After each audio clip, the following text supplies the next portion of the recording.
Okay guys, hello! Magandang gabi. Ngayon pa lang po tayo maghahapunan. Anong oras na dito sa Malta? It's 8:45 po ng gabi. Dahil day off ko po, wala akong extra work. Natulog ako, naglinis ng bahay. Ito yung routine ko ngayong Saturday. Sabado, wala. Day off. Yan po. So, samahan nyo akong kumain. Ang ulam ko po ay ito.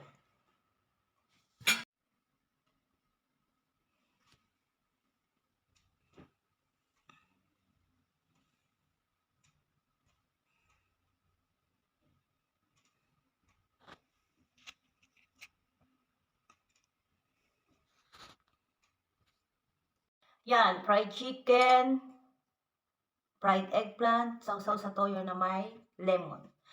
Yan po. So guys, kwentuhan lang tayo ngayong gabi.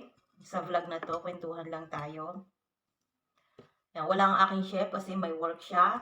Mamaya pa siya darating, mga 11 PM pa. Kasi dahil sa restaurant siya nagtatrabaho, ang sarado pa ng restaurant is 11 PM po ng gabi. Kaya nakikita po kami, gabi na. Minsan tulog na ako. Darating siya. Tapos ako naman ang aalis sa madaling araw kasi ang pasok ko is 7:30 to 4. Siya naman po is 9:30 to 11. 9:30 ng umaga, 11 ng gabi. Yan po.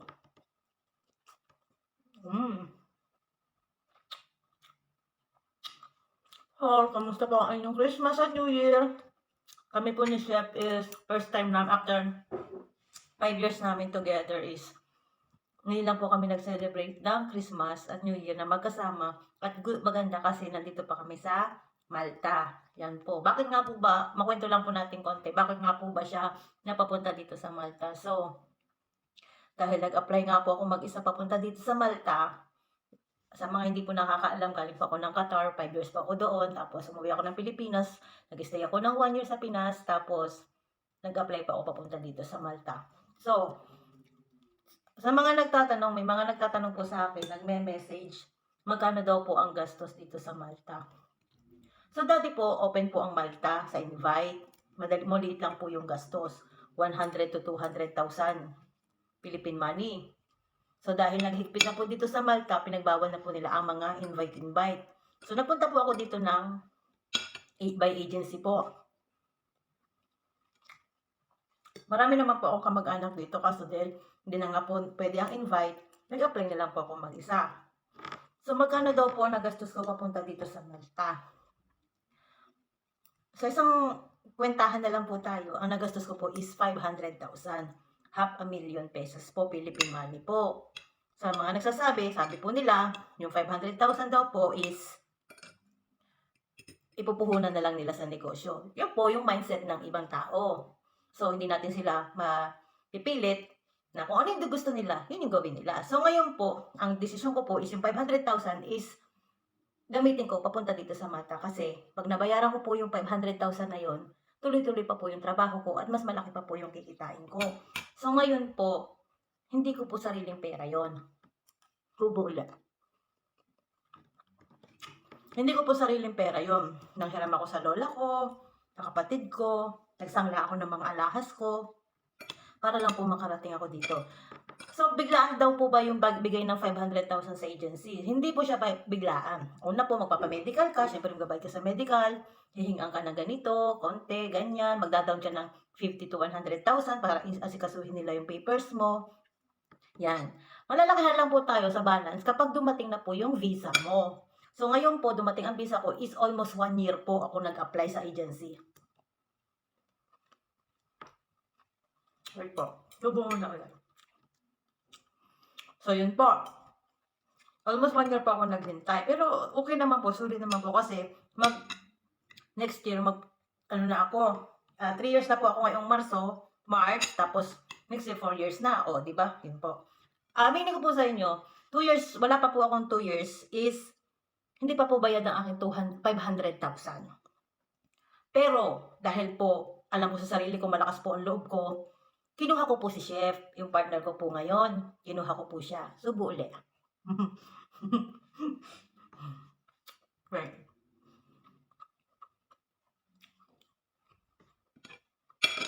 So, ngayon po, di kinuha ko po si Chef. Nilakasan ko po ang loob ko. Alam ko po na gagastos na naman ako ng another 500,000. Saan ako kukuha nun? So, dahil nga po sumasahod na ako dito, kahit papaano, is pina-apply ko po siya dun sa agency kung saan ako nag-apply. Yun nga po, another 500,000, nag-utang uli ako, pera ko, utang uli, sangla ng ganito na naman. Yan. Ngayon po, sa kabuuan, is almost 1 million po ang naging gastos po namin papunta po dito sa Malta. 1 million po. Pero, dahil mabait po si God, syempre, at masipag po kami, ako, si Chef po is on July, August, September, October, November, December, is magsi 6 months pa lang po dito. Ako po ay 3 years na po dito. So, dahil po nabait si God, sa awa po ng Diyos, sa 1 million po is may natitira na lang po kami ngayong month ng January na 300,000. So, ibig sabihin po, ang nabayaran na po namin, sa tulong na rin niya, dahil sumasahod na rin po siya, is 700,000. Ako po yung tinatawag ko po ang sarili ko na babaeng walang pahinga. Basta may kita. Kasi alam ko po at naniniwala ako na pagkatapos po nito is magiging okay na po. Yan. Nagtitiwala po ako sa sarili ko, sa kanya, nakakayanin po namin. At syempre, nagtitiwala po ako sa Panginoon na kaya namin ang 300,000. Target ko pong bayaran ang 300,000 till March lang po. Till March. Yan po. Sana po, yun, mabayaran po namin. Yan, lumamig na yung kanin ko. O, diba, ang galing? Winter po ngayon dito. Ganun din po. Si Chef naman po, tumagal po yung apply niya ng 8 months lang. So, pagpunta mo po dito, hindi yung ine-expect mong trabaho, yun ang trabaho mo. Si Chef po, sushi chef po siya.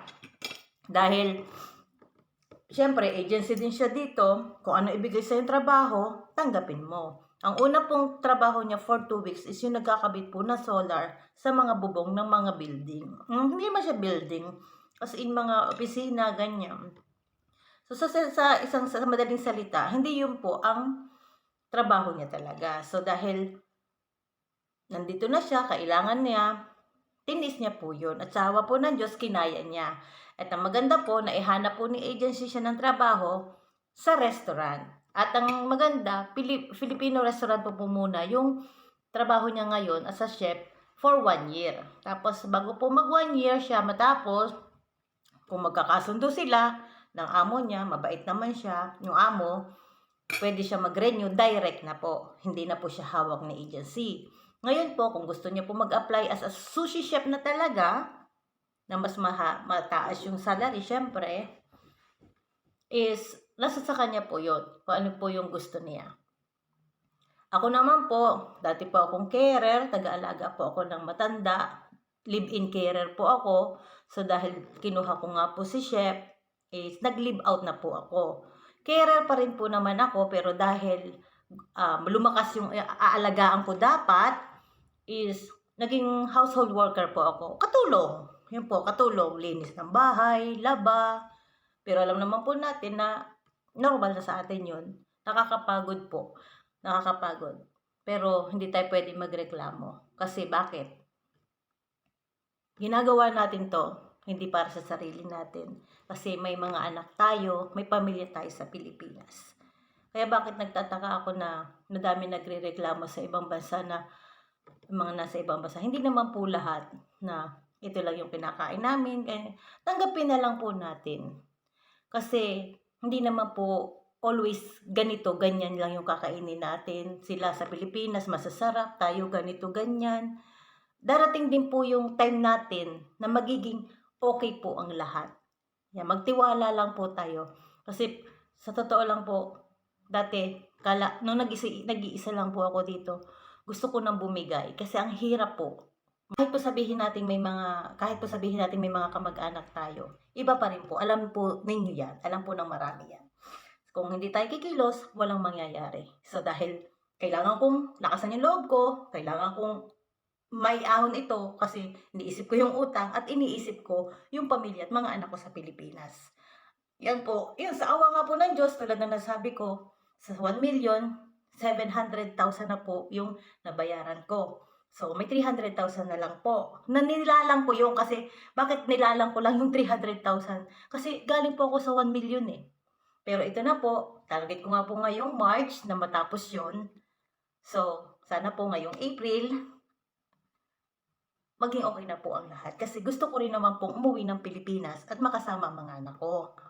Ayun po, yun ang kwento. Kailangan mo mangupahan ng bahay dito. Ako po kasi minsan, pagkatapos ng trabaho ko after 4 o'clock, may tawag ako sa ibang amo at kailangan daw po maglinis ng 4 na oras, 3 oras. Minsan may amo magbibigay ng sobra, minsan sakto. Maganda na lang po sa akin kasi wala po nagbibigay ng kulang. Mas lamang po yung sobra. Siguro dahil nagugustuhan nila yung trabaho ko, iniisip ko na lang po, kailangan, pag natapos ko yung trabaho ko, makakauwi na ako dito sa bahay, makakapagpahinga na po ako. Kinabukasan, bangon uli, gising uli, work uli. Kasi matatapos po ang isang buwan, may sahod na po uli. Nagtataka nga po sa akin si Chef. Kasi, bakit daw po ang sweldo ko is ganito lang? So, nagtatanong po magkano po ang sweldo dito sa Malta. It depends po sa trabaho papasukan nyo. May 1,000 euro, 1,100, 1,200, 1,300, 1,400. Depende po yun, depende. Kaya, kung gusto mong lumaki yung sahod mo, is dumiskarte ka. Swerte ko na lang po kasi may mga amo akong mababait. Yan po, ako pinagpapasalamat ng sobra sa aking mga amo at kay God. Kasi kung hindi man maganda yung nangyari sa akin nung unang dating ko dito, is binigay niya po yung the best para sa akin ngayon. Nakalabas. Ngayon nag-live out po ako kasi nakakadiskarte po ako. Yan po. Sa mga gusto pumunta po ng Malta kasi sabi nila maganda po sa Europe, maganda yan. Maganda naman po talaga. Basta masipag ka, kikita ka. So ngayon kung halimbawa po nasa Dubai kayo, nasa ganito kayo at maganda na naman po yung trabaho nyo, edi dyan na lang po kayo. Kasi hindi naman natin masasabi kung suswertehin ba kayo dito o suswertehin kayo doon. Kung alam nyo okay na kayo diyan, dyan na lang po kayo. Kasi minsan po, kahit pa sabihin natin, ay, yun, si ganun, ang laki na kinikita, ganyan. Pero hindi naman po pare-pareho ang swerte ng tao. Yun po, isa diskarte at sipag lang po natin. Ano po? Yan po. Maraming salamat po at itutuloy ko na yung hapunan ko at malamig na yung kanin ko. Thank you sa pakikinig.